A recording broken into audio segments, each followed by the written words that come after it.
बहुत समय पहले की बात है। एक राजा थे जिनका नाम मोरध्वज था। राजा बहुत ही अच्छे इंसान थे।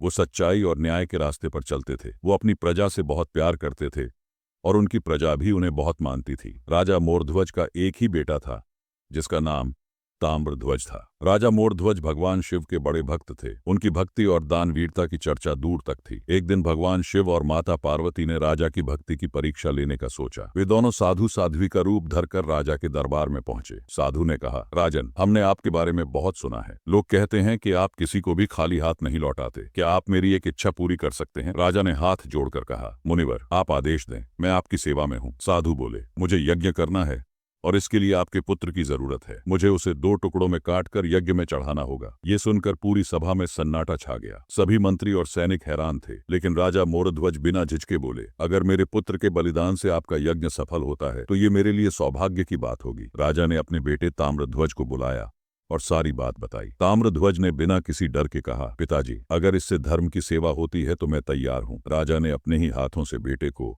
आरी से 2 हिस्सों में काट दिया। उस समय राजा की आंखों में आंसू नहीं थे, क्योंकि उन्होंने ये काम धर्म और भक्ति के लिए किया था। जब राजा ने अपने बेटे के शरीर के टुकड़ों को यज्ञ में चढ़ाने के लिए उठाया, तभी साधु और साध्वी अपने असली रूप में प्रकट हुए। वे भगवान शिव और माता पार्वती थे। भगवान शिव बोले, राजन, आपकी भक्ति और त्याग अतुलनीय है। आपका पुत्र जीवित होगा और आपके राज्य में हमेशा सुख समृद्धि रहेगी। भगवान शिव के आशीर्वाद से ताम्रध्वज तुरंत जीवित हो गया और पहले की तरह खुश और स्वस्थ दिखने लगा।